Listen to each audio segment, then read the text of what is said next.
Allegiance, and also with the Star Spangled Banner. I have a friend that wants to do the sign language for us. If you would please, come on up. Check him out. Will lead us with No, I'm filming. Just start it, Tom.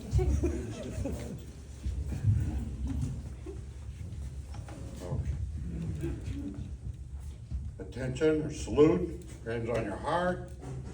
I pledge allegiance to the flag of the United States of America and to the republic for which it stands, one nation, under God, indivisible, with liberty and justice for all.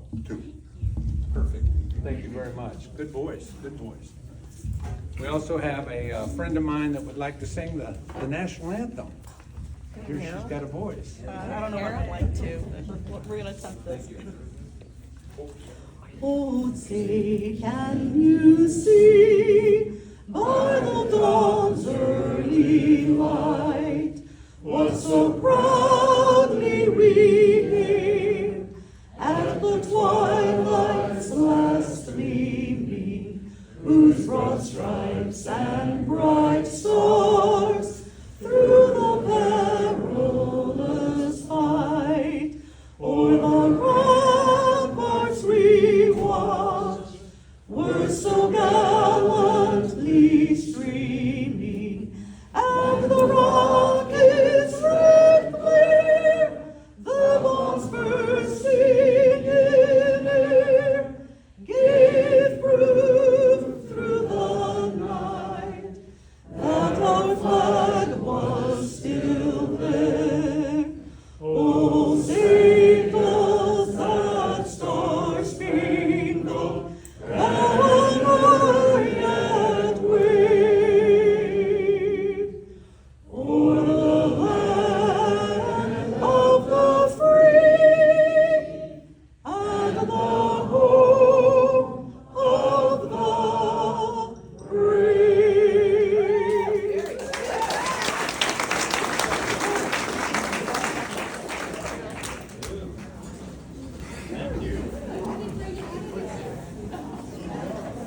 Well, she told me she could sing, so I believe her now. Nice job, Carolyn. For those of you that are new, and I just have to repeat myself every time we have a meeting, the first Monday of every month,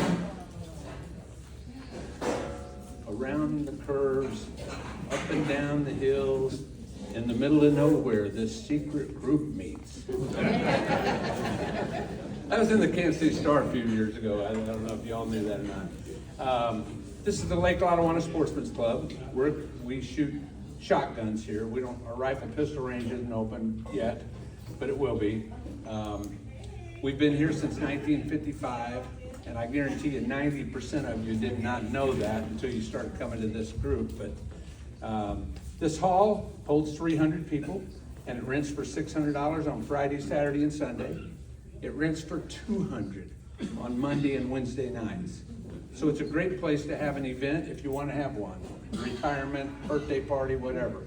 That's my advertisement for the club, because I'm kind of in charge of the hall here. But anyway, as you come in, if you want to sign up and put your email address, we send out, 2 or 3 emails a month, just informing people of things and future speakers, etc. We also have a bowl there for donation. If you got a few bucks, if you don't worry about it. But if you got a few to throw in there, that would help us pay for the rent. No worries there. We also have what's called a book of business. We decided a couple years ago to try to share our wants and needs with other members within the group. So we're giving our money to a plumber that's conservative, that's in a group, or heating and cooling, or insurance, or whatever. So we do have a book of business. Be sure to bring your business cards. We'll put them in there. Donna emails it out about once a month, and it goes out to about 550 people. So it's free advertising for your business. So get on it if you can. And if you're new, put cards in the book, but make sure I get one too, because that way I can get it on the Excel spreadsheet. Yeah, Donna's terrific doing that for us. Thank you, Donna.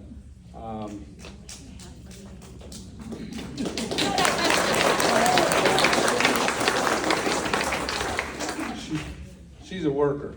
We can think a lot of people in this room, but Donna does a lot of work for this group. So I want to introduce my friend Joe Nicola. He's going to come up front, and he's our preacher tonight. He's my second favorite preacher. That's what he told me a few months ago, because Tom usually is here, and Tom is one of the directors. But Joe's always eager to fill in. So, my friend, there you go, buddy. Thanks, Chuck. Good evening, everybody. Just want to share a couple things just from my heart, and then I'll pray. And I hope that each and every one of you are more determined than ever to fight what's going on after this Banana Republic sham trials and the conviction of President Trump. I don't know about you, but it just made me more determined and more angry. Amen. And we've got to do everything we possibly can to fight the evil that is taking over our country. We've got to rise up. We've got to do more than just pray. We have to act. Many people in the Christian community and my pastor friends don't believe we should be talking about politics and government from the pulpit. And they could not be further from the truth or more wrong. God is the one that created government. Matter of fact, Jesus said this: it's the gospel of the kingdom that shall be preached, then the end come. What's the kingdom? It's a governmental system. He told us to preach his governmental system. God created government. God has even given us scripture on how to choose candidates. That we should choose candidates that have good character, that can't be bought off. Not just that we like them or they have an R next to their name, but they're men and women of character. And if there's ever a time in our lifetime that we need candidates like that, it's now. That can't be bought by lobbyists and special interests, because that's who's ruling a lot of things and making decisions. I want to read one passage from you and then I'll pray. In Philippians chapter 1, one of my favorite ones, and I talk about this all of the time. In verse 27, it says, "Conduct yourselves in a manner worthy of the gospel of Christ." What's fascinating there is the words "conduct yourself" literally mean, if you look this up, says live as a citizen. So it literally says live as a citizen in a manner worthy of the gospel of Christ. And what's living as a citizen? It's participation in the political system and the governing system of our regions, our localities, our nation. And then it says this: whether I come and see you or remain absent, I will hear of you, that you are standing firm in one spirit, with one mind, striving together for the faith of the gospel. And here's what I want to encourage you with. It says, in no way alarmed by your opponents. Listen to this carefully. Which is a sign of destruction for them. When you're not alarmed by your opponent and you stay in this place of peace, it is actually a sign to our opponents of destruction. Amen.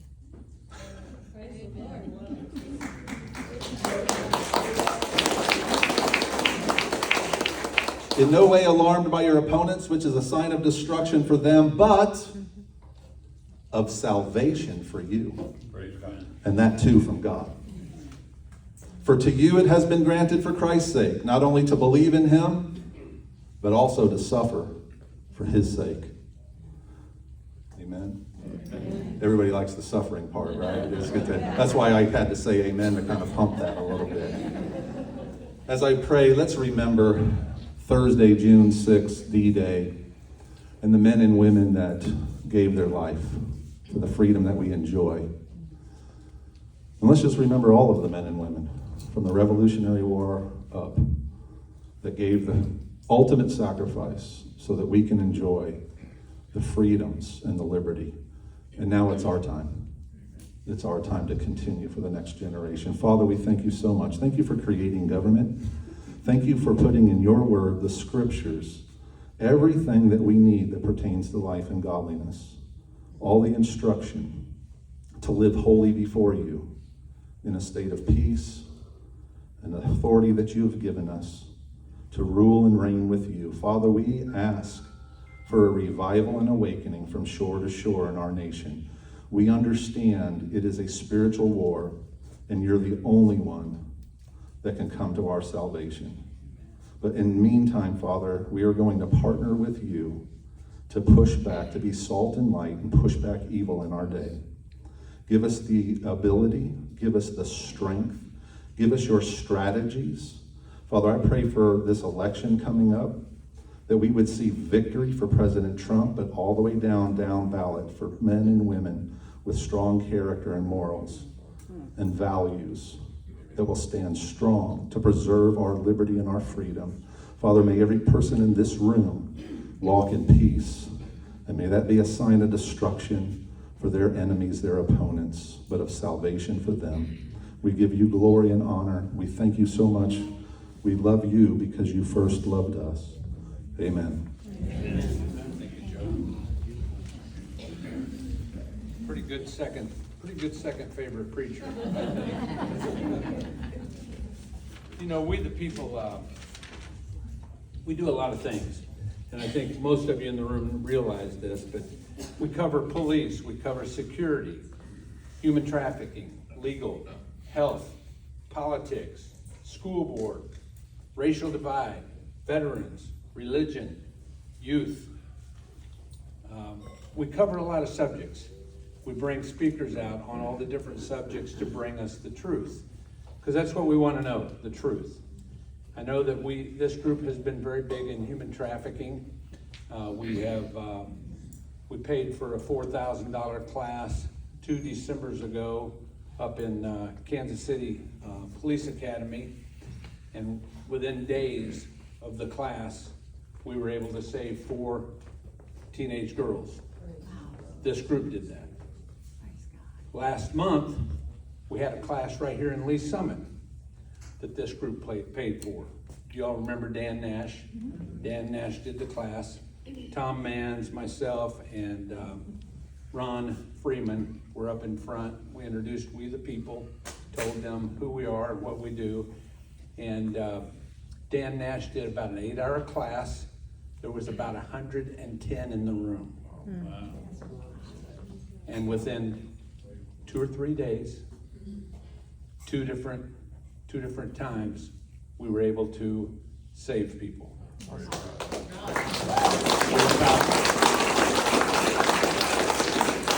caught 2 different perpetrators, and it was from what they learned in class. One car was pulled over, and they saw a little tattoo on a hand, and they knew that that was an ownership tattoo, so they changed their questioning and saved one. Wow. Another one was someone that was stealing, and they started questioning the person that was stealing, and they ended up finding out that she was a slave to. So this group is making a difference in a lot of different ways, and we are involved in the local politics, city, school board, county, state, and we all have voices, and we're telling as many people as we can what we learn here, and very kindly telling them how to vote. You know, and that's not easy to do, but we've got to educate people, and it's crazy. It's just crazy what we're going through in today's day and age. So, you know, we've got a good night planned tonight. Are there any school board members in the room? I invited them. Where are they? As soon as they're still in class. No, I'm joking. We do have the majority in Lee Summit now. We have four school board members out of the 7 are conservative. It's gonna take us a little while, but we're gonna start turning that train around a little bit. We have 5 conservatives in Green Valley.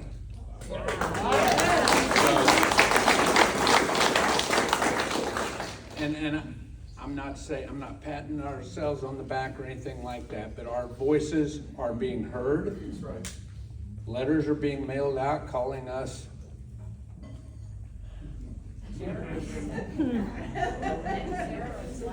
Well, I'm gonna just tell you. They called us the Ku Klux Klan. They mailed out to a lot of people in Lee Summit. They called us a hate group. The opposing side. And they called us that we hated minorities. You know, and it said, we the people of Jackson County. They were talking to us. And I'm just going, are you kidding me? You know, when a letter goes out like that, we're getting people's attention. And they're feeling threatened, and they can see that we are making a difference. And it's not just we the people, but you all are talking to people, and you're doing your job too. And if each one of us in here tells 10 people, 15, 20 people, we do our door knocking, we do our phone calling, our texting, whatever, and Donna's gonna talk about that more later. It's incredible how many people we can get a hold of in every one of our voting areas. So, what'd you have, Rachel? I just say, we do have another election coming up, so if you are in Lee Summit, and I'm a teacher in the district, we do need to keep the majority. There are a lot of teachers in the district that need people to speak up for them, and a lot of students. And, so if you're even considering running for Lee Summit School District, or you're praying about it, please let us know so that we can help you out however we can. And, so please, we do need, people are coming and going, so we do need to keep filling those seats. with We will get 2 conservatives. candidates a lot sooner this year than we did last year, and we will have time to prepare them, educate them, and promote them throughout the 4, 5, 6 months that it takes ahead of time. So, do we have anybody that's got a primary coming up that wants to talk? Any candidates that have a primary that's coming up? Come on up. Joe?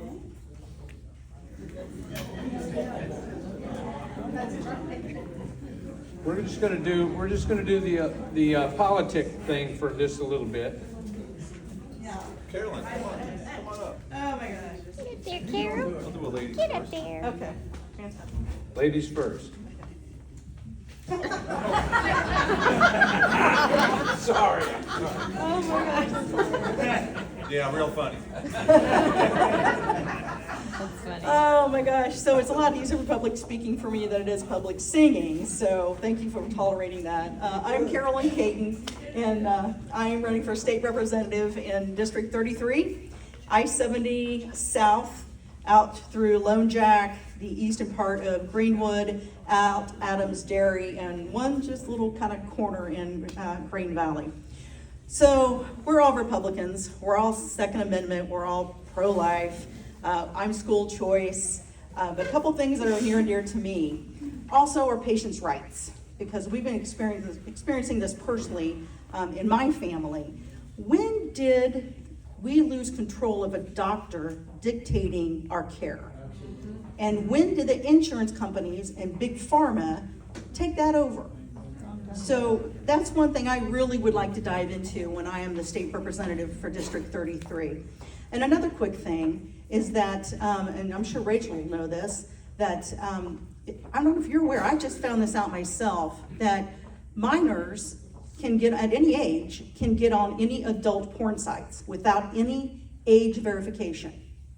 We're one of the only states that left that allows that. So that's something else that I'm going to work very hard for when I am down in Jeff City. I promise you, I will hold true to myself. I promise you, I'm not going to allow biological boys to compete in girls' sports. Thank you. I promise you that I am not going to allow mutilation and gender-affirming care for any minors at all. There are two genders, and marriage is between a man and a woman. Absolutely. So I want to let you be one of the first to know. Did anybody go to the concert for Joe Nicolahan? I did. Did you have a good time? Yeah.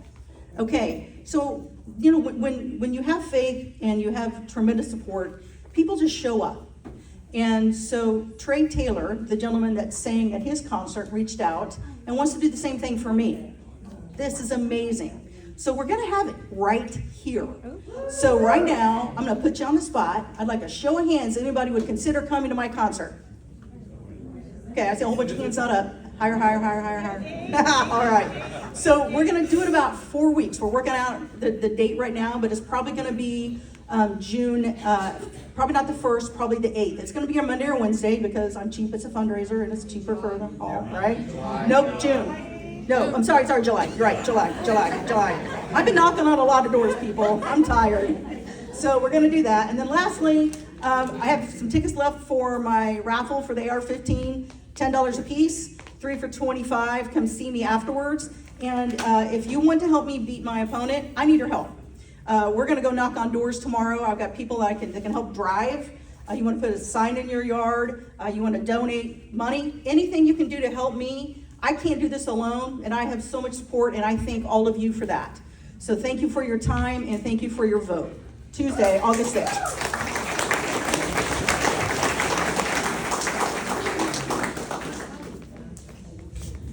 Joe Nicola, I'm running for State Senate in District 11. District 11 is Independence, Sugar Creek, Buckner, Levacy, Sibley, Grain Valley, and Oak Grove.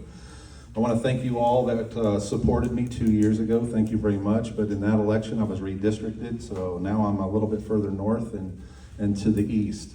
And I have 2 primary opponents that I'm running against, so I could use your support. Our campaign is completely grassroots. We're not taking special interest money like one of my opponents, to the tune of 75% of his money is coming from special interest. And I'm not taking special interest money. So all of our money is just coming from individuals, and we're working hard. We have a massive volunteer team. We can always use more because that's how we're gonna win, is by the ground game and meeting voters. So I'm running mainly because I was a pastor and they wanted to shut my church down, and I kept it open and wouldn't shut down, and I didn't force our people to wear masks or social distance. And to me, thank you. And because of my stance, I lost a lot of pastor friends, and I had to resign from some of these Marxist pastoral groups that are all involved in social justice. So I had thank you. I think I am too. So I had a lot of extra time on my hands, and so I got involved in just going to political meetings, and one thing led to the other, and the Lord has led me to run for office. I'm a U.S. Navy veteran. I love this country. I love our rights and our freedoms. Thank you. And I want to do whatever I can to help secure our rights and our freedoms, because we're losing them. Number one, property rights. We're losing our property rights. We're being taxed out of our homes, and we've got to secure our property rights. Crime is out of control. Fentanyl is out of control. Crimes aren't being prosecuted. We need, there's very few people still talking about election security. We still need election security in this country and in our state. We've got to get rid of all the machines and go to paper ballots and hand counting. So we've got to continue to push for that as well. I'm more for education freedom. I don't use the term school choice, but education freedom. We need to keep the government out of education completely. As a matter of fact, the federal Department of Education is unconstitutional. It needs to be dismantled. I hope Trump will be true to his word to that. And then we also need to dismantle DESE in Missouri and return back to local control. And let parents make the decisions for their children, how they want to educate their kids with no government strings attached. We have several events coming up. Man, we have a full schedule. And I've got flyers over here with our events coming up. Amanda Wiley is here. She's back there. I think most of you know her. She's working for the Bill Eigel team. She has reached out to us for our campaign to work together to canvass on Saturdays, every Saturday going up to the election beginning June 15th. There's a flyer over there and a sign-up sheet if you would like us to help, and you'd like to help us get the word out and go door to door. And I've got some yard signs over here, and I don't have any chocolate chip cookies, sorry. Thank you guys so much. I appreciate your vote. If you live in that area that Joe was telling you about, you need to tell everybody to vote for him. Amen. He will do the job that we're voting him in to do. There's no doubt about that.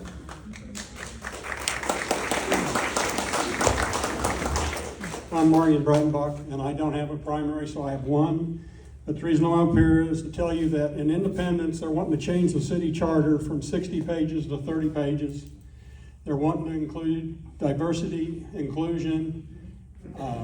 They want to take away home rule. And I'm just encouraging everybody out there to pay attention and know that it's coming up on this next election. Thank you.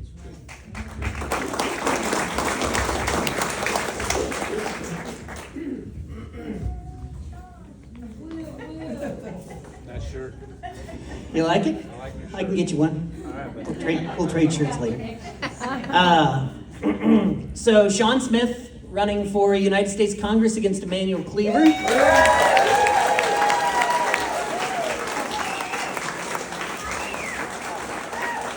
So I'm going to talk about two quick things. One, for those who are still paying attention, the trial where the Attorney General is suing Jackson County about the assessment mess, Thursday.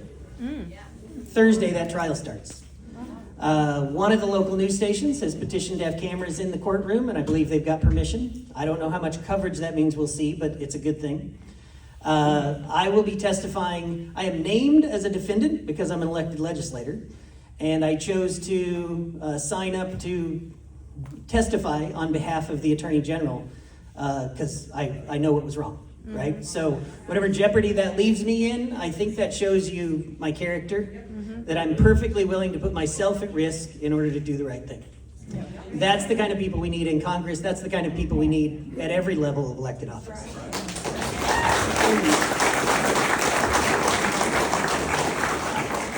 I just want to, so I think last month I talked to you about the fact that I had a poll that had me dead even with Emmanuel Cleaver, which is pretty incredible for where we're at right now.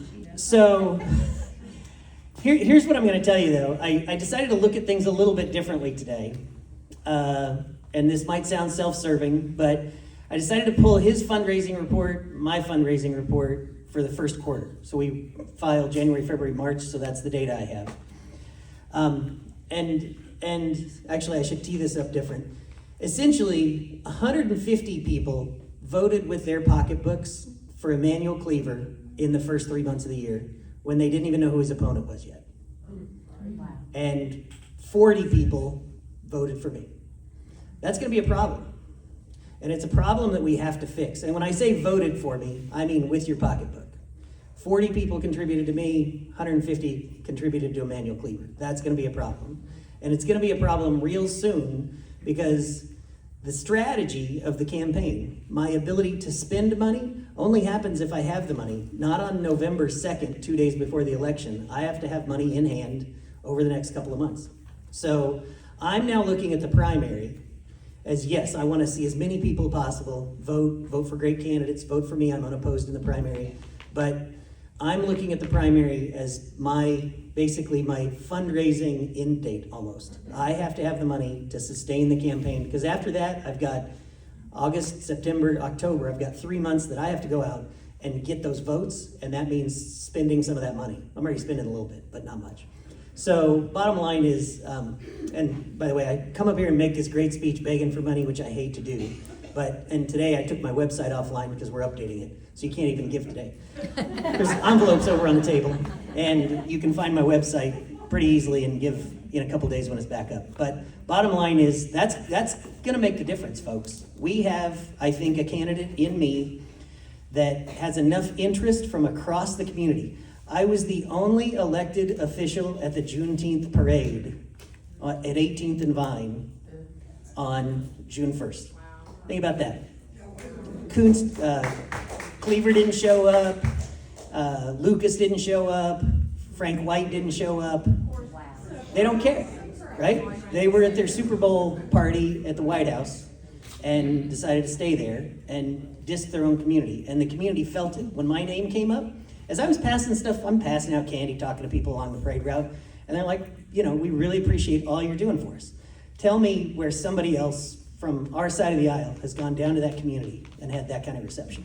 So it's different, but it ain't gonna happen without people ponying up. And I hate to tell it like that, I hate to be so blunt. Every campaign I've run up to this point, I've always self-funded, and I can't do this. He's $860,000, and I put in 40 of my own money. That's $40,000 of my own money, and that's what I got.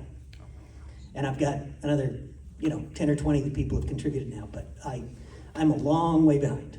And the message and letting people know who I am is what's gonna make the difference. We have the right person with the right character. They don't. Where's all this money coming from? Yeah, it tends to be pretty well hidden, to be honest with you. So they donate through Act Blue, and his contributions show up as though they came from Act Blue. That's kind of there. We have WinRed, it's kind of the same thing, only for me, I still list my individual contributors. So he gets money, plenty of money from special interests and PACs. I hate to take that money. I am gonna take it from certain PACs that I agree with, so I'm fine with that. But bottom line is that his big money comes from everywhere, including just large individual donors. Do you have anybody in here that can follow the money? Yeah, I have people doing it. I can't tell you We that. all want to know, because if we can start following the money and we can box them in, it ain't gonna matter how much money he's got. Yeah, it does. Because here's the thing. You know what people know? They know what they get told in the media and via commercials and via literature that they get in the mail. We're all on social media. Social media, you're talking to people who agree with you. That's the way it works these days. That's so there is a real need. I hate to say it, grassroots efforts. We can kick his ass, okay? And I've got a ton of people volunteering. Donna's got a sheet she's going to pass around. We're going to start canvassing doors here locally. We've already got it going up in the Northland. We've already got it going on in Kansas City. Carolyn's been lit dropping for me. Other candidates have been doing stuff. But I mean, bottom line is, we're going to have the ground game. But sure, we can use more help every single day. We could use more help. But the message that we have somebody good and they don't only gets in front of the masses with money, including social media. I pay for social media advertising, and I can go from the same post. I put a post up about the Trump trial, and I had, 65 likes and comments or whatever, right? And then I put a $50 boost on it through Facebook, and it shot up to like 400. So money matters, and I don't like it that it's that way, but it is. And so even if we found out that Cleaver was taking money from the devil himself, which he may very well be, he left the ministry for a reason, right? If we found out that he was taking money from the devil, who cares if nobody knows? If we know, and there's 200 of us, 2,000 of us, that's not enough. We have to make sure that we have the money to make sure everybody knows who he is. He said the problem at the border is that we don't have enough resources being given to immigrants once they get here. He is so out of touch, and people at the parade, when I talked to them about that, they were as abhorrent about that. They were like shocked. They're like, what? So understand, they don't like the message that he's putting out either, but they don't know, right? So it's gonna take some cash to get the messages out there. That's all I have to say. I know that's not super uplifting, but I will just tell you that the trial, to me, is the next thing that's really gonna make or break significant things in our community. There are so many thousands of people I've interacted with who are at risk of losing their homes, and this trial is kind of our last shot. So I've got a question for you. How do I get on that nice little trial? I've got paperwork that you would not believe the county does. Yeah, the Attorney General was asking for people to. I'm sick and tired of it. I paid my taxes last year. I paid in full on the back of it. They said I owe more money. They never sent me anything before that. Oh, by the way, 2 years ago, they sent me a letter and said I overpaid my taxes. I filed for the refund. They took $42 of it. Then they put it on my taxes this year. Then I didn't pay the damn thing. But I got a canceled check that shows they got the money. I want to be on that damn trial. How do I get on it? It's holy. I got the paperwork to back it. Hey, everybody in the room, we need to get this man elected.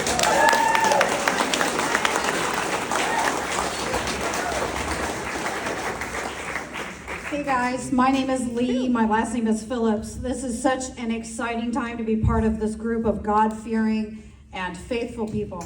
I am honored to be running for Jackson County Committeewoman for Blue 1 Subdistrict, covering Independence and parts of Sugar Creek, and I totally look forward to serving the people and doing everything I can to protect our personal property rights, voices, freedoms, and liberties. I stand for faith, family, and freedom. I am personally attached to protecting personal property rights. I believe in a limited, honest, and open government, free and fair elections, education without indoctrination, biblical marriage, and public safety. At the state convention, the grassroots movement of the people has been heard loudly and clearly, and we are not going anywhere. I am a proud member of the Truly Grassroots for Trump movement. I'm humbled to be leading the citizens of Independence who are standing up and speaking out against the oppressive attempts of unelected bureaucrats to usurp us when trying to take away our freedoms and steal our properties. I'm proud to be leading active citizens who are combing over the charter changes through citizens' oversight that will take away our rights, our liberty, and our voices. We are proclaiming the importance of limited, honest, and open governing. We are asking questions, exposing the truth, demanding answers, and standing up for ourselves and the freedom of every citizen, and they can't handle it. Do not stop fighting. Vote no on all 5 questions in Independence regarding the charter. For such a time as this, we are called to stand up and be heard as Christians, and God does not make mistakes. I will hold the line and stand strong for God's justice, mercy, and grace. On August 6th, if you're in Independence and Sugar Creek, I ask for your vote as I campaign to be seated as the next Jackson County Committeewoman, Blue 1 Subdistrict in Independence. If you'd like to support me financially, volunteer for my campaign, or find out more about me, please visit my website at leephillips4mo.com. Thank you, and God bless.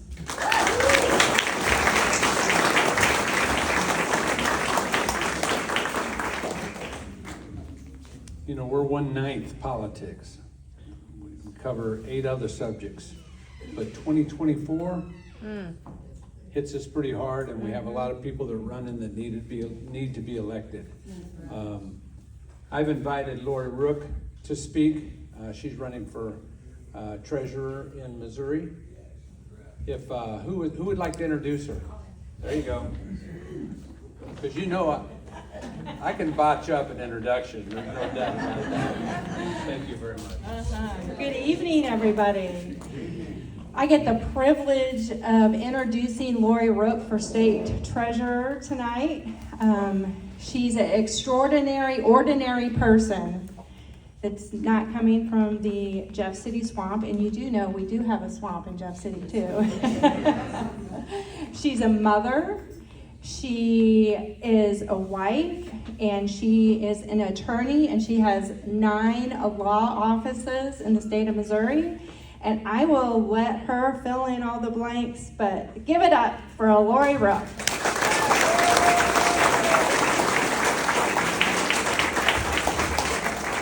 All right, thank you, Amy.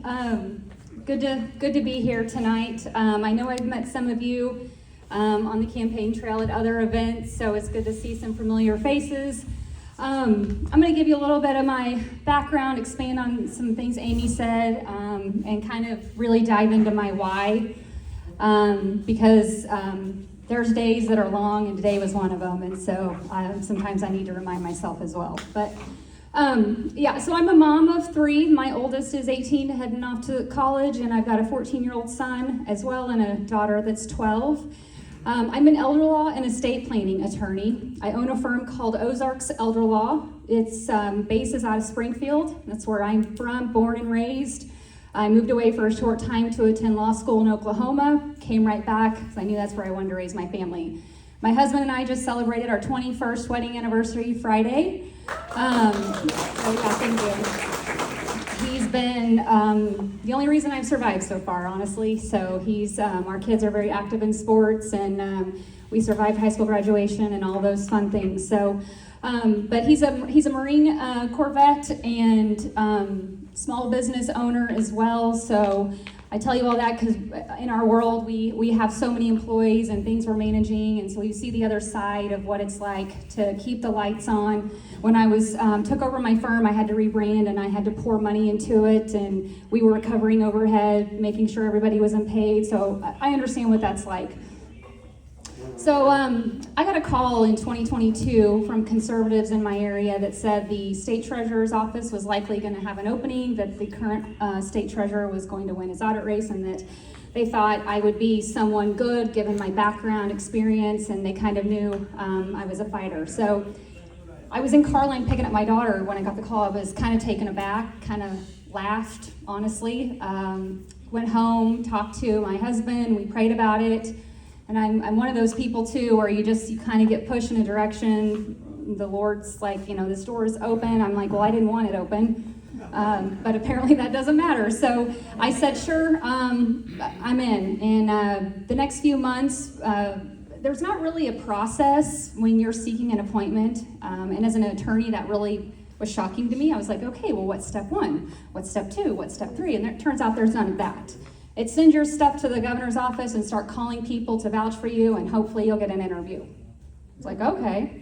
So, and that's really what it was. And I rang phones, I bothered people to no end, and finally got a courtesy interview, is what I like to call it, a phone interview with someone from the governor's office, chief of staff, and very quickly realized within the first 1 minute of that conversation this was not going anywhere, and this was already pretty much decided, and this was just to get me to go away. So it worked, right? So I said, gave him my background, he had my resume, he said, well, you're an outsider, why would we choose someone like you? I was like, wow, you hear that, but it's actually said to you. And people have asked me, was that really said to you? I'm like, yes, it was. And I just chimed back, I said, that's exactly why you should appoint me. Are you not seeing what's going on? He said, well, I'll look at your stuff and we'll give you a call back if we want to do an in-person interview. And at this point, I was like, I said, you know what, I got nothing to lose right now. So I just said, you and I both know you're not going to call me back, but if I don't like who you appoint, I'm going to run. So I sat back and I watched, and I didn't like who he appointed. I sat back and I watched to see if anybody else was going to run that I felt good about. And here I am. I'm pretty much self-funded. I'm up against some big money. Our current treasurer is sitting on, last time I saw, $4 million. For a treasurer's race, for a state treasurer's race. I have 6 opponents. They recruited somebody that's up in this area. You guys may or may not know her. I'm not going to sit here and speak ill of anybody tonight. I will kind of speak in some generics, but to run against me because I was polling well. So I was the only female on the ballot, and there's some numbers there that indicate I would do well, and they didn't want that to happen. So I just continued to fight and continued to speak my truth. When I was looking into the treasurer's office, because really I've been in this for about almost 2 years, people don't realize that. So I had a lot of time to really take a deep dive into some things, and every day when I think I can't get shocked, it's like I'm just like one-upped. It's like amazing. I had a doozy of a call today that's just, Joe's scripture really hit home, kind of gave me goosebumps because I needed that after the call I got today. And I'm going to tell you things that you guys all probably know, but what the overarching theme in that particular office, and really across the board, is a complete lack of transparency. in what's going on in Jeff City, in our own party, air quotes there. And it's by design. It's very much by design so that we don't know where the money's really going, where the money's really coming from, and who's really running Jeff City. There is a narrow group of individuals running Jeff City. I'm not trying to sound like a conspiracy theorist here, but if I need to go get my tinfoil hat, I will. It's so disturbing. The things, the line items that are in our budget that were put there at the last minute that nobody even knows. And I constantly go, why? This person says they're this person says they're that. And then I go look at their MEC report and I realize why. It's legalized bribery. Yep. It's money laundering. It's what it is. Yep. And it's got to stop. Yes, ma'am. Our budget has ballooned in the last 5 years. It's doubled, more than doubled. Half of our money comes from the federal government. And if you have questions about any of it, you can go look at the treasurer's website and try to figure out where the money's going, and you can't figure it out. And that's by design. And so I've taken a really deep dive into some of these buckets of money, trying to figure out, like, I don't want to say gaps, but just like questions. So I've tried to get further down the hole, get information, and you just can't. You have to do a sunshine law request, and they're backlogged, and that's going to take a long time to get that information as well. So what I can tell you is they don't want me in there, because one of my plans is to put all this information out there. I've set up a website with my own funds called showmemomoney.com. It's got a picture of a man in front of the Capitol that says coming soon. And my plan there is to bring real transparency to Missourians. And I think once we do that, once we start, getting away from these generic entries and telling everybody, oh, we're divested from China, we actually start showing where this stuff goes, we might be able to start holding the General Assembly accountable, because they can't hide behind it anymore. I'm not naive. Number one, this is a daunting overtaking to think that that's going to happen overnight, and I know it's not.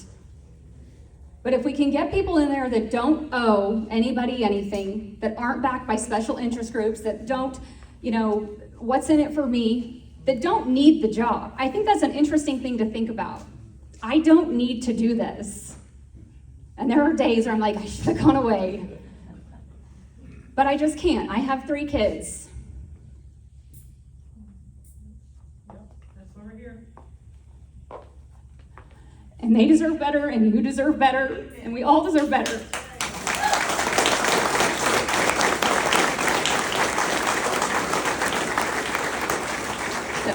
I haven't gotten emotional before, so it's been a long day. But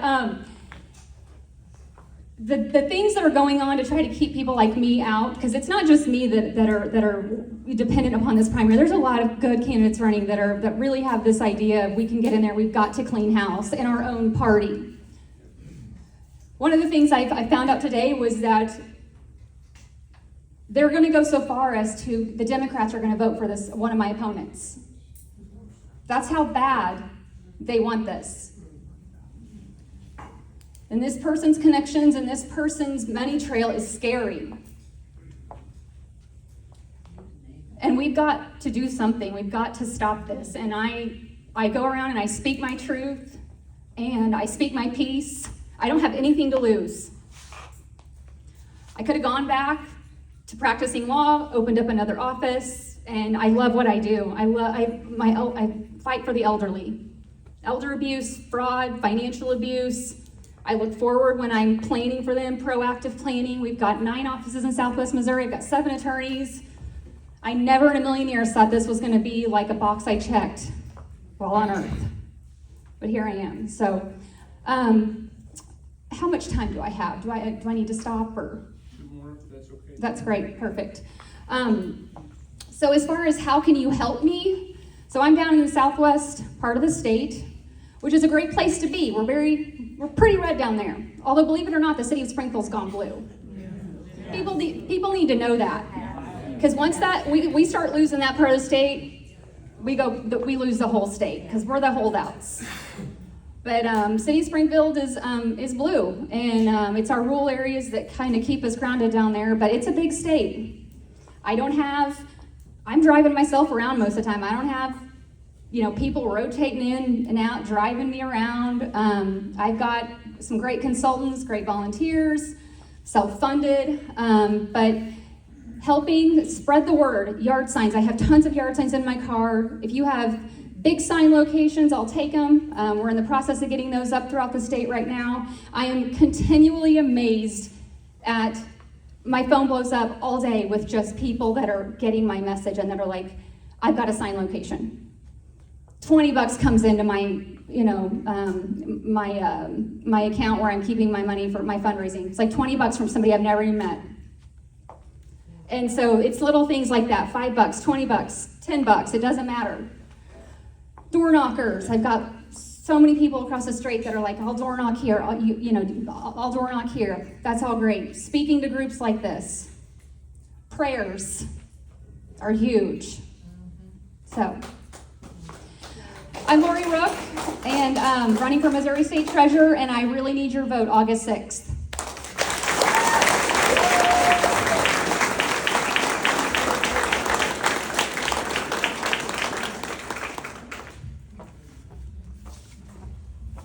Oh, and I have Tom cards over here too. Sorry, I forgot to mention that. Tom's You're okay. You can go to my website. Take some with you. Yeah. Give them out. That was great. That's the exact type of person we need as a treasurer in Missouri.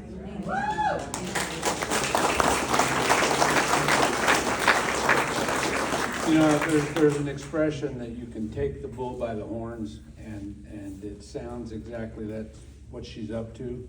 She's got opponents that are getting a lot of money, but we've got to elect the right people for the job. We have to do that. And that's just, it's been a frustrating week. And I know she's working hard. They're all working hard to get elected. But it's been a frustrating week on, last week. I want to ask you all a question. How can 12 jurors agree on 34 counts? Unanimously. Doesn't even matter. It wasn't unanimous because they didn't have to be. No, if 4 agreed, they went to the next thing. And that's baloney. I wanted to say bull something else, but that's baloney. We have invited a lawyer, and Mike, are you going to introduce him? Yeah, I can do that. I always ask the people that let me know who they are to introduce them so I don't mess it up. Mike, thank you. Thank you. Our next speaker is Kirk Doan. He's a lawyer with a Stinson law firm for 45 years and is admitted to practice law in front of the Supreme Court.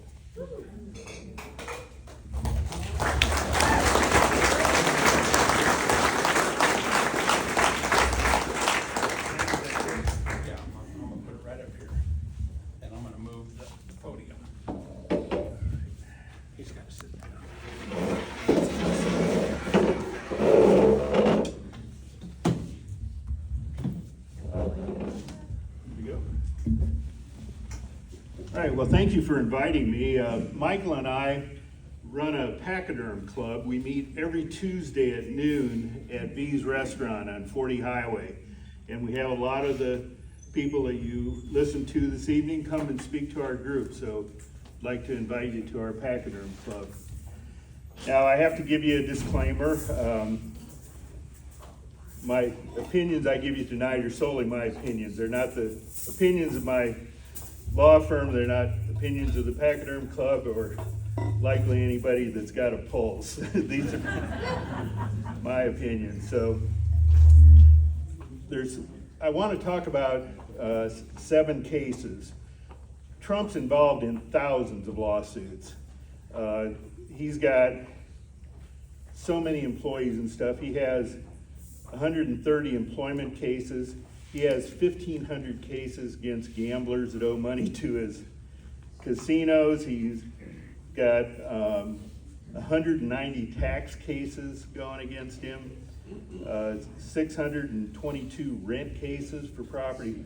So this guy is really involved in a lot of litigation. And what I'm going to talk about are seven that have, I think, political significance. And the first one I want to talk about is the state of Colorado case that the U.S. Supreme Court has already ruled on. And the question, okay. The state of Colorado case was brought, and it was whether or not the state of Colorado, and there was 13 other cases, could exclude Trump from the ballot because he had participated in an insurrection under the 14th Amendment. And the players in that case were the U.S. Supreme Court, Colorado, and 13 other states. And the Supreme Court ruled on that case just one day before Super Tuesday, and it was a unanimous decision, 9-0, that said that the insurrection clause that was in the 14th Amendment vested power solely in the federal government to make that determination, and state courts could not exclude Trump from the ballot. And the reason I want to talk about this case is because it reflects a common theme of the left, and that is the idea that language is malleable, that the Constitution and laws are living documents that can be changed as circumstances change, as unlike, say, your mortgage, you know, which you had a deal and you plan to live by it. Well, if you have language that's ambiguous, then there are procedures whereby you can determine what the true meaning is, and one of those is to go back and try to determine through legislative history and the context the law was enacted in to determine what the original intent was. And Justice Thomas on the Supreme Court is the leading authority on the original intent doctrine, which has really become quite popular in Supreme Court jurisprudence lately. But if you go back to see what the insurrection clause was all about, it was to vest the power in the federal government to make decisions as to who could run for federal offices, because they were concerned about the Confederate states hijacking the federal positions, and so they said only Congress could make that decision. So now it's significant that they did not have to reach then, and the Supreme Court likes to do that. If there's an easy way out where they don't have to make a broad constitutional determination, they will, rule as narrowly as possible. And part of that is we have three branches of government, and we don't need two legislatures. And so the judiciary is limited to cases and controversies, so it essentially just isn't another rump legislature that's enacting things. And that's why the case and controversy question's always important. But they didn't have to reach the issue of whether Trump actually engaged in an insurrection, because they could determine that only Congress could make that determination. Now, my opinion is they should have sued for insurrection malpractice, because there was nobody who had a gun that went to the Capitol, and they should talk to somebody in Kansas City. They bring AR-47s to Chiefs parades in Kansas City, so they know how to run an insurrection better than they did at the federal level. So the next case I want to talk about is the one that just got decided, and that's the Manhattan hush money case. And that was the Stormy Daniels case, and that was a criminal case. And the question was, did Trump commit 34 felony counts of fraud by conspiring to falsify business records to hide paying hush money to Ms. Daniels in 2016 for an alleged 2006 affair to unlawfully influence the 2016 election when the entries were made in 2017. So we've got a bunch of convoluted facts, and the players in this matter were first the Manhattan District Attorney Cyrus Vance Jr., and he was the old prosecutor, and he declined to bring any charges. And notice it wasn't until Trump announced he was running for president again, all of a sudden this case resurrected itself again. Alvin Bragg ran on saying that he was gonna get Trump. The Assistant District Attorney, Mark Pomerantz, resigned when he learned that because he didn't want to be involved with that. And the new Assistant District Attorney, who was very involved in the case, was a Democratic operative from the Department of Justice who resigned and then moved down to this district attorney's office to run the case. So the other guy involved is Judge Mershon, who just happens to, in a system that's supposed to be a lottery appointment of cases, this is the third Trump case he has had, so odd. And then, of course, we have Michael Cohen, and then Trump's main attorney is Todd Blanchie, and I recommend you listen to him. He is a very lucid individual. So, we all know the verdict came in last Thursday, and it was 34 counts guilty, and they got 12 people to sign off on that. The next significant event is the sentencing, which occurs on July 11th, which of course is just a few days before the Republican convention. So prior to that, there's going to be a probation officer having a pre-sentence interview and issue a report. And the possible sentences that Trump is looking at is a $5,000 fine, treble damages, and up to 4 years in jail for each count. Now there's 34 counts, so you do the math, that's 136 years if it's run consecutively instead of concurrent. And the question is, well, when does it run consecutive versus concurrently? And that's a matter up to the judge's discretion. And unfortunately, there has been a lot of abuse of that discretion. The 34 counts that are involved in this involve some interesting math. It's 11 checks, 11 invoices, and 12 ledger entries. Those all were done in essentially Trump's personal records. This was not campaign money that was used, this is personal money. So almost like your own check register. And so some states, including California, have tried to address this by saying if the charges arise out of the same group of operative facts, then you only have one charge. You don't break it up into all these little things. Contrary to that would be like if somebody has a robbery in Indiana and then runs to Michigan and robs a bank in Michigan, that's two different sets of operative facts. But here, where you had one transaction, checks paid over a 2-year period, they sliced and diced it. So anyhow,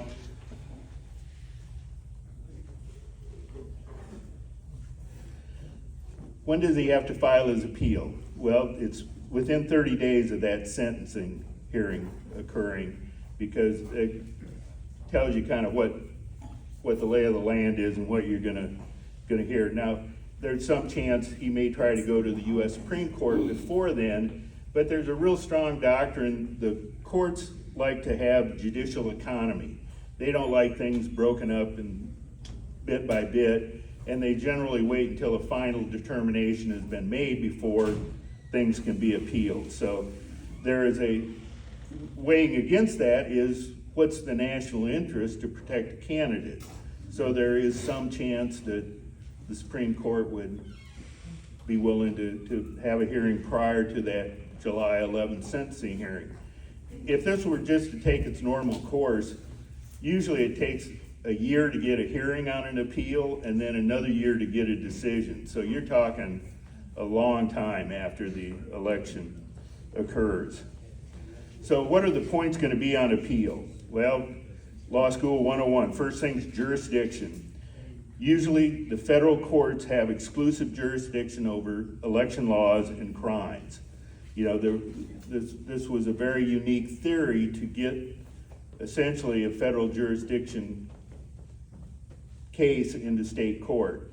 In fact, on April 25th of 2023, there was a memorandum of understanding between the Department of Justice and the Federal Election Commission that states that federal election laws lie exclusively within the Department of Justice, and at that time, they decided not to bring any charges against Trump. So, you know, this has already had a hearing before the feds. Again, no action taken until he announced his candidacy, and there were 3 meetings at the White House between Michael Colangelo, and he's very significant because he's the guy that stood next to Bragg when they announced the verdict. So our Secretary of State our Attorney General has tried to get the records of those meetings between the White House and those state prosecutors to see if there was collusion between the prosecutor's office and the campaign. The next issue is venue. They asked for a change of venue. They wanted it out of Manhattan, which is 95% Democratic, and the judge denied that. Now, you're entitled to a jury of your peers, and in law school we always said it's a jury of your peers, not a jury of your buddies. And you know, it's very important because the jury panel is very different in the federal court than in the state court, and then of course in the various jurisdictions. If you're in, you know, western half of Jackson County in a jury, that's a lot different than if you're in a jury up near Chillicothe or something. And similarly, a federal jury, you know, will be half the state as opposed to a very, very small area. So makes a big difference. Also, who gets to try the case? There was a denial of a motion to get Judge Mershon disqualified. He's gotten 3 Trump cases supposed to be a non-identified selection process for the judges.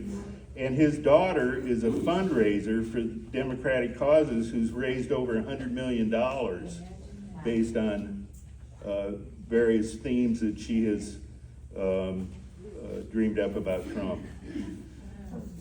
You know, another point on appeal, and you know, the problem when you're doing appellate cases is you don't want to be like a swarm of bees in a beehive. You want to pick your strongest arguments. And one thing that's unfortunate is there's so many things wrong with this case. You almost lose it because there's just so many things to complain about. And a reason that the federal judiciary, the Supreme Court, might be interested in this is because this is not just state law. The 14th Amendment entitles people, no matter where you are in the United States, to due process. And some of the due process arguments we have here is what evidence was admitted and what evidence was excluded. And one example was the defense tried to introduce Brad Smith, who was an expert on federal election law. And they were going to point out that this was not campaign money, this was individual money, and walk through that second crime that nobody's been able to figure out that you had 3 alternatives to. They wanted to talk about that, and Judge Mershon disallowed that testimony. And so is that a denial of due process to not allow that to come in? Another thing is called the Weinstein Rule, and that is the rule that you can't get off on inflammatory tangents that don't go to the heart of what the issue is that's being decided. And the testimony of Stormy, which was an alleged rape in 2006, which she didn't manage to tell anybody about for over a decade. And all of a sudden, when he's running for election, decided now's the time. There's also the Sandoval case. When you allow that kind of testimony in, how it's really harmful is it also almost makes the defendant have to self-incriminate. When that kind of stuff comes in, you almost have to defend yourself, and you know what would happen if they got the chance to cross-examine Trump. So there's another possibility there. This was such a crazy case. It's based on 2 misdemeanors, and it's an attempt to make a felony out of 2 misdemeanors. And what's really amazing is both of these misdemeanors were barred by the 2-year statute of limitation. And the cover-up act occurred in 2017, which was supposed to affect the 2016 election. So, What changed their law to allow for this, which expires at the end of 1 year? They changed their law to allow that statute to be used, the statute of limitations. yeah, well, there have been no other prosecutions of this nature under that statute. So, now the next point on appeal is the jury instructions. And in every case, you know, the job of the judge is to determine the law. The jury doesn't make decisions on what the law is. Their job is to determine the facts. And essentially the way you do that is you have jury instructions and they just fill in the blanks. And so it's very important what those jury instructions say, because it tells the jury what the law is. Well, usually when you introduce the jury and you tell them what the case is about, usually the parties agree on that and give it to the judge, and the judge reads it. Well, the parties couldn't agree, and Mershon gave the summary to the jury, and it didn't include any intent provisions. And when you read that statute, you have to have 2 intents, one for each of the 2 different crimes, and he omitted it completely. So he was confused about the law. And What were the 2 misdemeanors that he was accused of exactly? Were they journal entries? The one was how he characterized as a legal payment instead of something else. Right. Thought it should be. Yeah. And the second one, we really don't know. we have 3 choices. So the same thing Hillary Clinton did with the steel dust. Well, I mean, Bill Clinton gave $880,000 to Paula Jones, so where's that? Entertainment. That was booked as entertainment. Now, one thing appeals courts don't do is they don't weigh credibility of witnesses. So if you're gonna go on a due process argument, you have to show that there was no evidence to support the verdict. And, you know,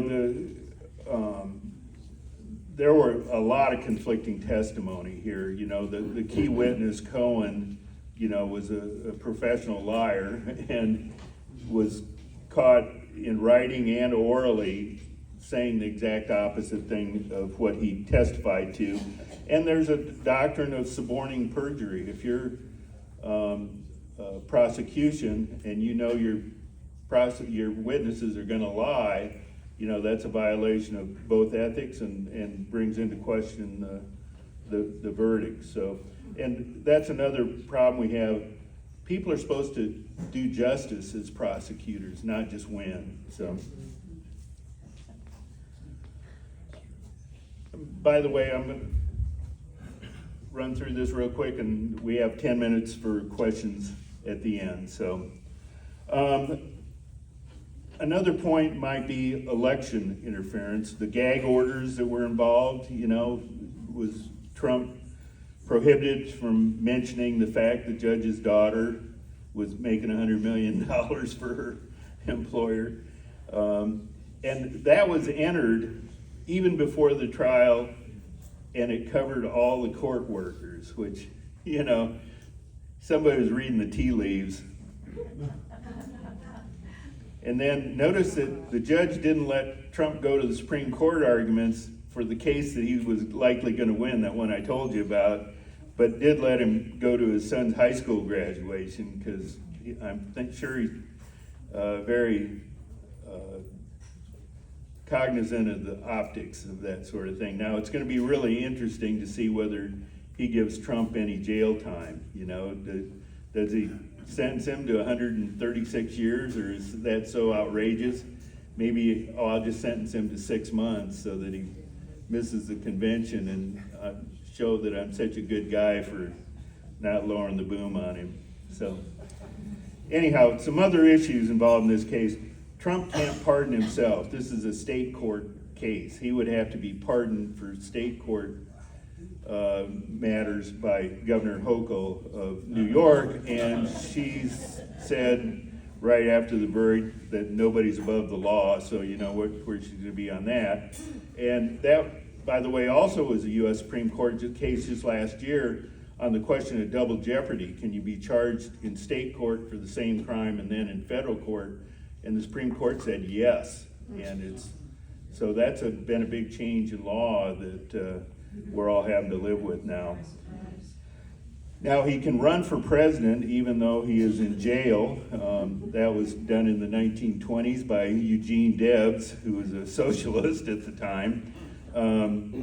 Unless he's an insurrectionist, and we just got the insurrectionist case, so that probably isn't a good way to keep him from running. Now, he can't own a firearm as a convicted felon, and I suggest he talk to Hunter Biden, who's got to be an expert in that matter. Now, they're going to argue in these other cases that he's still involved in that he's a convicted felon and lacks credibility, so until this gets overturned. And the E. Jean Carroll case of some millions of dollars of civil damages, they're going to argue that he's been found guilty of sexual assault on that case. And now, he can vote unless he's incarcerated in New York. So if he gets jail time, he can't even vote. And just something that I found was interesting, there's 26 women have publicly accused Trump of sexual assault or misconduct. And I suggest you get the app, because people that have lots of money get followed by people. You can get Star Finder, Star Spotter, Raya, Y-Star, Lightstar, Famous Finder, and you can show up where these people show up and maybe get groped or whatever else you want to allege, and roll the dice. So, anyhow, so a couple of other cases. The next case is the New York inflated property value case. Now, that's a civil case, not a criminal case. And the question there was, did Trump commit civil fraud by inflating values of his property in financial disclosures to get better financial terms? That case has been determined and is presently on appeal to the New York Court of Appeals. And the players in that case is the Attorney General Letitia James, Judge Ergeron, who is not going to have a swimsuit edition anytime soon, and Eric and Donald Trump are joined as co-defendants. Now, significant points in this case was that James ran for New York Attorney General on the platform to get Trump, and again, DNC collusion on that. There's a question of who was damaged in this case. You know, it was banks, they're big boys, they do their own analysis, and no reliance on the alleged fraud statements of value. And normally, damages for fraud are disgorgement of wrongful profits, not all profits. And this was a consumer protection law. Now, Trump, in this case, is the consumer. The bank is the party that statute's supposed to, you know, prevent from hurting the consumer, and they've turned it on their head. So now what's really amazing here is the judgment plus interest is now $464 million against Trump for his inflated value of his property. And no bank lost any money, and they all testified they'd love to do business with him. So, there's a good Eighth Amendment here. Excessive fines prohibited by the Eighth Amendment applied to the states by the 14th. So, now, the Court of Appeals did reduce the bond to $175,000, and it's pending before that court. So, maybe that's an inclination that they think something's wrong here when they reduce the bond by 3/4. So, anyhow, that one we just have to wait to play out. Again, it's in state court, and we'll see where that one goes. Next case, federal Manhattan defamation and sex assault case. This is again a civil case. The question there was, is Trump liable for sexual battery, rape was not alleged, of Miss Carroll, and subsequently defaming her with actual malice in 2019 while he was in office, and then again in 2022 after he left office. And what he said was, this event never happened. That's the alleged malicious statement. She claimed that she was raped. She couldn't remember what year it was, whether it was 1995 or 1996. It happened in a large department store in New York City. There were no witnesses, nobody, essentially her word against his. Of course, he did not testify. And she published a book, What Do We Need Men For? A Modest Proposal, and the book was published at the same time the case was filed, so not that would give it any public advertisement or anything. So, the facts of the alleged assault suspiciously also track a fictional work of which Miss Carroll was aware that was published after the event, she claims. And it's a really complicated case. It's going to be held up because the fact that the first defamation, this never occurred, happened while he was president.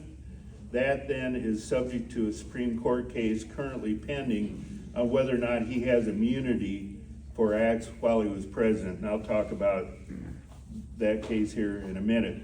The second case where the big judgment was awarded hinges on that. So if that case is thrown out, the second case is going to get thrown out. So very complicated stuff. Am I still doing okay? Yeah, we need to get into some Q&A. Okay. Well, I'll do real quick summaries. The other two cases are kind of on hold. One is the Mar-a-Lago presidential documents case. Apparently they don't believe Trump is just a friendly old guy that can't remember stuff. So again, he's claiming that decision was made while he was president, so that's going to be on hold until this case, the election interference case, which I'm talking about now, is decided. It's the one that the Supreme Court's going to rule on presidential immunity. And the question there is, did Trump commit four federal felonies by conspiring to defraud the United States, by corruptly obstructing an official proceeding and conspiring to do so, and conspiring against the rights of Americans to vote, the January 6th case. And that's before the Supreme Court. It's been argued. End of session, they take their summer break, usually second week in July. They generally rule before they leave on their summer break. So we should be getting a decision on that. And the way they've tried to slice and dice that one is, well, doing illegal acts is not part of the job description, therefore it's not immune. And so we'll see where that goes. And then the last criminal case is the Fulton County romance case with Fannie Willis, and sounds like the whole DA's office. And did Trump commit Georgia felonies of leading a racketeering enterprise where he and all the defendants knowingly and willfully joined a conspiracy to unlawfully change the outcome of the 2020 presidential election. Now, Trump lost Georgia by 11,780 votes. And, you know, you've seen cases where in some of the Democratic primaries where the Democrats are fighting each other, they were claiming over 40,000 votes were dumped by other Democrats against Democrats. So not a lot of votes. And there's 40 charges against 19 defendants in that case. What a mess. So again, presidential immunity on that one because that occurred. So just a couple of observations that I would like to make. Criminal cases have to be beyond a reasonable doubt. Civil cases are preponderance of evidence, more likely than not, 51%. So big difference in burden of proof. Jury pool and selection is so important. Letitia James made 3 visits to the White House before indictments, coordination of efforts with the campaign. They call that lawfare, where you do warfare by law. Expansion of laws. Everybody's a felon by noon because there's just so many laws now. What the Russian prosecutor that said, "Show me the man and I'll find a crime." That's the way it is. Trump has spent over $100 million on defense in these cases. Now, how much of your tax dollars do you think's been spent on the other side? Well, it ain't over till it's over. We're gonna get some blowback, especially if Trump's elected. I think this has changed American politics, and I think America owes an apology to a whole bunch of banana republics. So, thank you very much.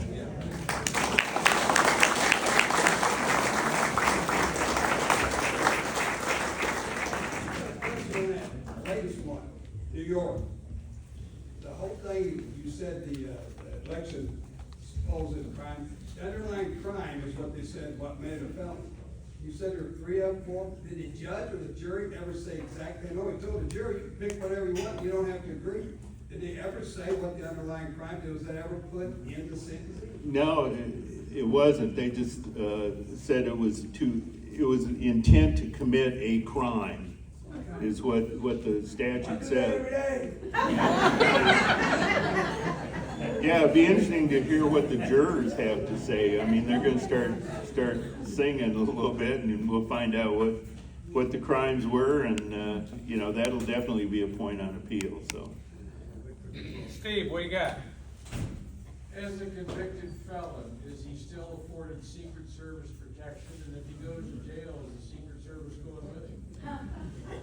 yeah, I think the status quo is yes, and there's been some legislative action taken by the Democrats to try to remove Secret Service protection, which, you know, get him beat up in jail, I'm sure. Yeah.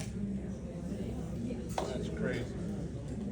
I got a question. You know, there's an old saying my grandmother had, good for the goose, good for the gander. If that's the case, we're going after Trump. How about we go after Thomas Jefferson? Let's see, who else? Oh, Bill Clinton, Bush, and Condoleezza Rice. How about all the rest of these presidents that supposedly had all these affairs? That's in the record books. Yeah. Why isn't that all brought up? Well, I'm kind of wondering if somebody goes after Biden for the actions when he was vice president, because vice president doesn't have immunity, so. He was messing around when he was a senator. With China and Ukraine money. Anybody else? Thank you very much. Okay.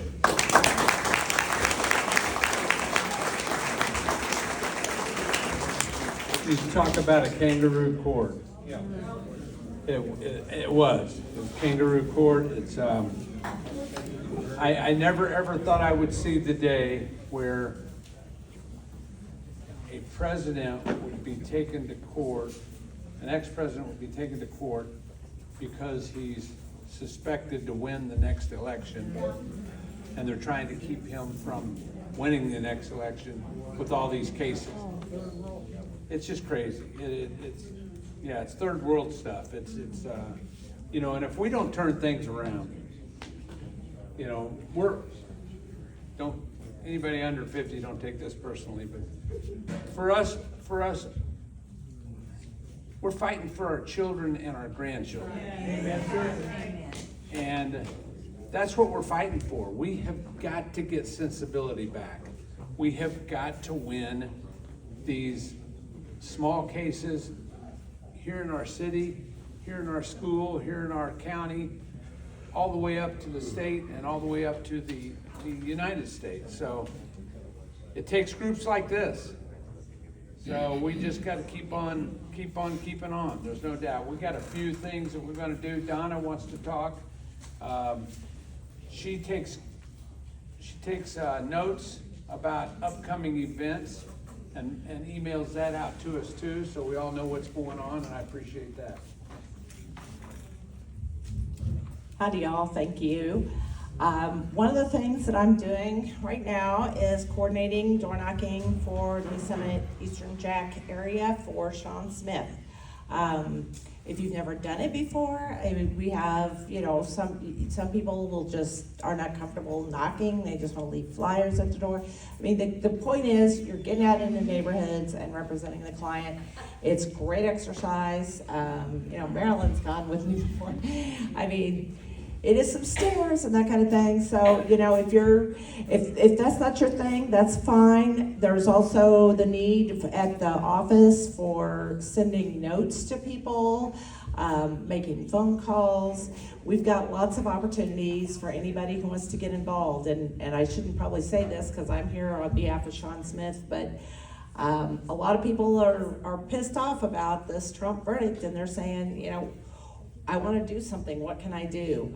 Well, it starts local. It starts with the people around here and the good candidates and the people who are putting themselves through the ringers. I mean, a lot of people who run for office, they can kiss their lives goodbye, and the left gets nasty. Sometimes people from their own party gets nasty. I mean, you're not only lining yourself up in the line of fire, but your friends, your family, are putting it all out on the line. And so, if everybody does a little, we can all do a lot. So I've got a clipboard. If you want to just put your name down, I have area on here. So if you're not in the Lee Summit area, we've got different volunteers, working on different areas. So you don't have to necessarily, I've got, name, phone, email, and then area. You don't have to be specific. If it's basically anywhere you'd be willing to go out and hit the doors. I'm working on Lee Summit, but there's lots of different parts. So, yes, ma'am. So every time I'm out, I carry Sean Smith literature when I'm in his area. So when I'm in Greenwood, or if anybody wants to walk with me and help Sean Smith, let me know, because and also Tracy Chapel. We're out dropping her literature as well as Sean's every time I'm going out. So we're always got to do this together. So I'm gonna start here. Just to pass that around. There's also envelopes in there if you'd like to take one home. Drop Sean a few bucks. Again, I get it. Money's tight. Everybody wants a piece of, everybody wants a little money out of your wallet, and I understand that, but it's reality. It is what it is. I'm also president of the High Noon Republican Women. We've got a couple of ladies. In fact, Carolyn's one of our members, and Virginia's here, and I don't know if anybody else. And Nola's a member too. So we meet the third Monday of every month. This June 17th, we're going to be hosting a candidate forum at the Gamber Center. Sorry for y'all that don't have a lot of flexibility in the daytime. It is 11:30 on Monday, June 17th. We've got Chris Wright for governor, Tim Baker for lieutenant governor, Denny Hoskins, Lori Rip will be there, so please tell all your friends to come see her. J.C. Crossley, Marion Breitenbach, Carolyn Caton, Michael Green, Robert Brett, Joe Nicola, Joey LaSalle, and Deron Black will all be speaking, so it's a great opportunity to get to know some of these grassroots candidates and how you can learn more about them, how you can help them out. So I've got flyers, excuse me, but I will also be sending out the link to sign up with the We the People event calendar that I send out with all of the other upcoming events that are coming up. Also, Mike and Jana are having a fundraiser on the 29th for independence candidates at their home. So information will be going out about that as well. They do a good job of getting out there and supporting folks in independence. Just do a good job at party, and the people can come and give money too. Yeah, and it's going to be a family-friendly event, so. Thank you, Donna. I appreciate it. We've got, Donna also makes note of all the different events we have coming up, and she does the email out to tell everybody that. We've got a couple of other speakers here that want to tell us a couple of things real quick. I want to give everyone some encouragement about President Trump. We all know that we are fighting a war between good and evil, right? This is a spiritual warfare. We understand that. When I ran for U.S. Senate in 2016, I didn't beat Roy Blunt, but I got put on President Trump's National Faith Advisory Board because I pastored in the inner city for 19 years. President Trump brought us back together as the Faith Advisory Board in 2022, and I tell you, we have meetings. He is stronger than ever before. He is a fighter. He is not giving up. He wants you to stand with him and know that we're going to go through dark times. We're going to go through some darkness, but this is all for a purpose so that we can come out on the other side and we can have an America like we've never seen before. So even though we have all these cases that are coming up and he's getting convicted and he's probably going to jail, this is something that we've never seen before, the persecution of political opponents. Our government is crooked to the core, and the deep state has to be dismantled and brought to trial, and there's a certain way to get all of this done, and it means that we're going to go through some pain and suffering when all of this happens, but we're going to have victory, and you all have to stand together and know that President Trump is not giving up. He is not giving up. Christina Bob was just here. We had our MOFRW convention, and she's an attorney for Trump. She worked with OAN and RSBN. She's working with the RNC now for election integrity, and she's saying it is going to get dark. It's going to get very dark. We're going to experience some things that we never thought that we would have to experience. But all of these things are being dismantled, and these criminals will be brought to justice. But when President Trump is convicted, and they've convicted a former president of the United States, it sets a precedent that we can go after Obama, we can go after Clinton, we can go after Bush. You have to understand these things that are happening for a purpose. But you've got to stand up and fight and be telling your friends, get out and vote, get these candidates elected on the local level, and stand up and be accounted and tell people we've got to be strong as Americans. We've got to stand and be counted and stand for what's right. If President Trump is in jail, you're voting for him anyway. We're going to vote for him. He's coming out of this. We're coming out of this, and we're going to all stand together. But you have to have faith and don't lose heart, no matter how bad it gets and the bad news that you get that keeps going on and on, because other things are going to be happening in these days to come. But we have to use our faith. God is on our side, and he wants this country cleaned up more than we think that we want it cleaned up ourselves. So understand that you're a part of this. God has called you for this exact time. It's like an Esther 4:14 moment. You have to tell your families. You have to tell your friends. You have to pray. Candidates, I don't care if you don't have any money. If you don't have any money, it takes faith. It takes the people. We, the people, are the power in this nation. And we have the ability to overthrow corrupt governments. And we have to stay focused on that. We have to stay in prayer. We have to stay in faith. We have to understand that this is the greatest awakening and this is the greatest revival in the history of our nation, and all of you are a part of that. God bless you. Wow. All of that. That woke us all up.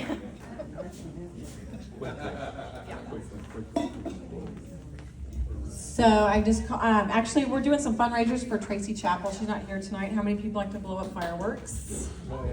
Okay, well, we've got a raffle going on, and I've got flyers. So we have obtained 2 of the large firework boxes. The jumbo ones are worth like $750. And so we are doing raffles for her, and it's only from June 1st through June 30th. We will draw 2 names on July 1st, and we will deliver them to you. So if you want to buy tickets, the more you buy, the more tickets you get. So I have this, and we have a QR code, and then we also have you can go to her website, so I've got some flyers. The other thing is August 16th, if you are a golfer, we are having her golf tournament on August 16th here in Lee Summit, because we know everybody in Lee Summit, that's why we're having it there, not somewhere else, at Shamrock Hills, and so we will start at 9 a.m. in the morning, so if you would like to sponsor a hole, or you would like to get a team together, August 16th is her golf tournament. We also have a bourbon tasting fundraiser for her. We will be putting up on her website in July. And then on June 13th, we have a fundraiser at the Tassos. So if you know of anyone in the Waldo area, you live there, you know a business there, would you please let them know to come talk, give more information, give them her website page, and so we're going to turn Jackson County around and start actually putting criminals in jail. Not just violent criminals, but those who come in and start stealing other people's stuff. What's the website? chapelforprosecutor.com, and like I said, I got flyers, so. And this is great quality fireworks, because I've actually worked for the gentleman who has those stuff. All right, cool. Thanks, guys. Support Tracy. There's just to let you know, I work with the sex trafficking survivors. There are no trainings going on or any events going on at this time. They are working on getting those trainings. So if you want to be even a trainer to train other people, once we get the information, I'll let you guys know.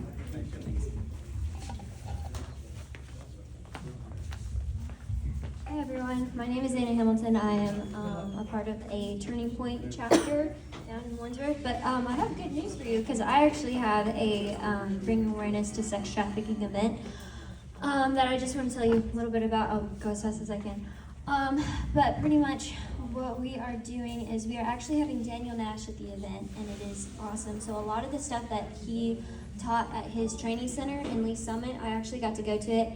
It was 9 hours, and it was a lot to take in. It's a very dark and serious subject, but it's something that a lot of people need to know more about.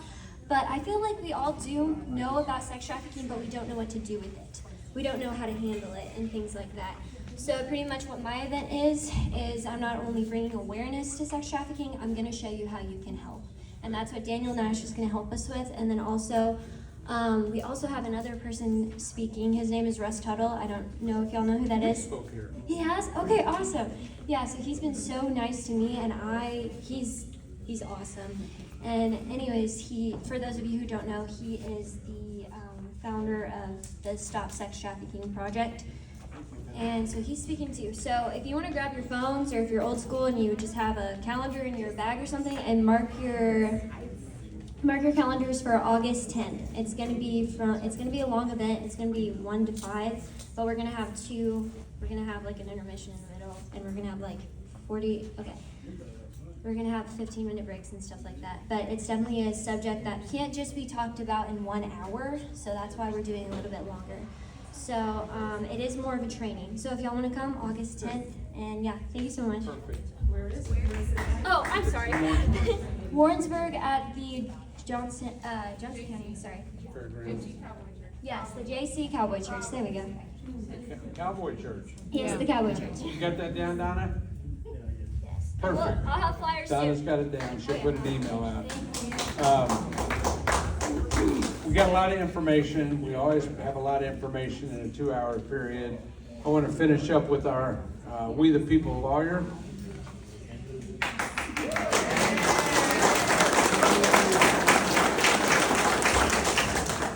Are We the People lawyers? Yes, Sorry. that's right. That's Need to right. include Chris here. That's right.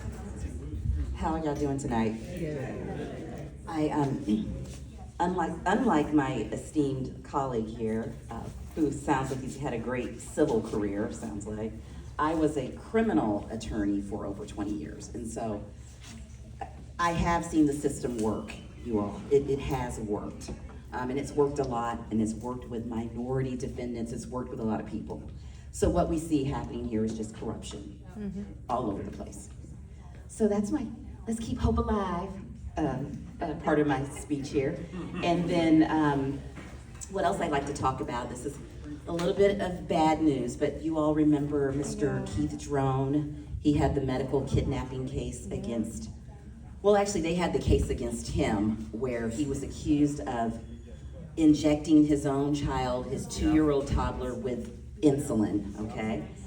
And all of the Children's Mercy's doctors came out, and this guy, poor guy, he hired 2 attorneys before he finally got to us, and there was no medical evidence put on. He had no medical experts to testify on his behalf. He had nothing to rebut what Children's Mercy said about him, the doctors. So anyway, he was found guilty at that point, and I'm using the word guilty. He was adjudicated, it was adjudicated in the family court that he had abused his child, okay? That adjudication was made at the very end. He had at the 3 hearings, like I said, 2 hearings I wasn't around. The 3rd hearing, when we finally got hired, we got hired on 5 days before the hearing. So of course, we requested a continuance. Judge, we're not competent. We don't know this case. There are hundreds of, medical records to go through. We need an expert ourselves who can review the records. Made all those arguments, made them in a written motion to the judge. She did not grant the motion, basically. And then we again made the motion orally in court. She denied us again.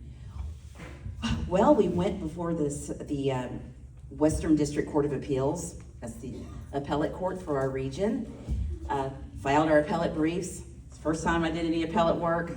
Lord help me, it was crazy. Then we had an opportunity to do a really brief, what they call oral arguments, which lasts about 10 minutes in front of the panel of judges. There were 3 appellate judges. I could tell you all immediately when they started asking the questions, well, he had the opportunity to have an attorney, didn't he? No, he had hired new attorneys, and then the new attorneys weren't allowed to prepare. So our argument was he did not have, his right to counsel basically was violated. And the judges just didn't buy it. So he did not win his appeal, basically.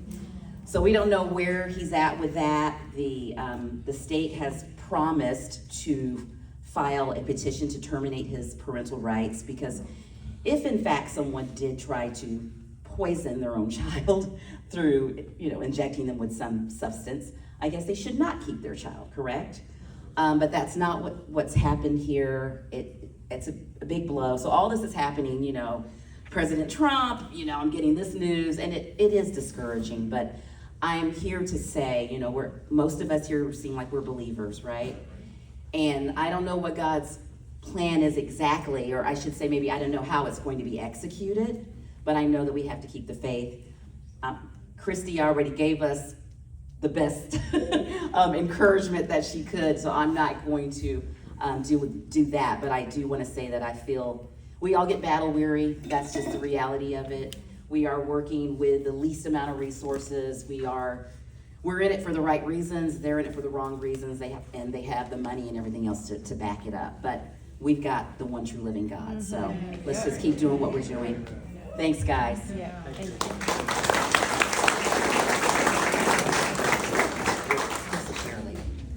Thank you, guys. I appreciate you all. Thank you.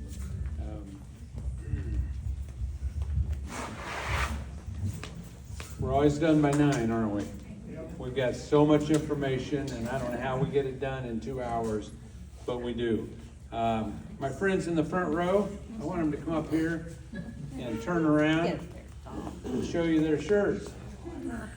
I heard about, t-shirts.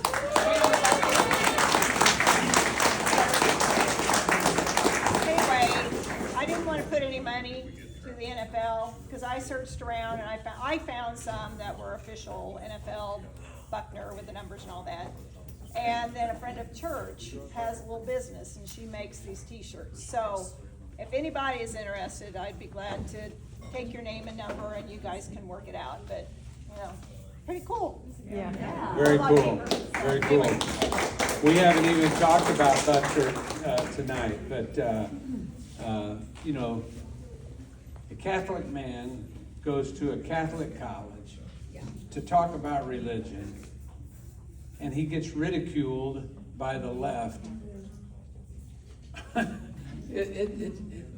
Things are so crazy right now, it's unbelievable. But I'm really happy that his jersey is outselling Kelsey's.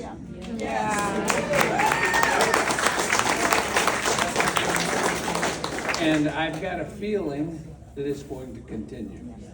I got a feeling that Butker made the point and that the whole country is buying his jerseys. They're saying something. So the NFL's listening. They really are. So hopefully we can have a good Christian man as our hero and not a partier. That's what I say. So it was a good meeting. Thank you all for being here. We'll see you next month. Invite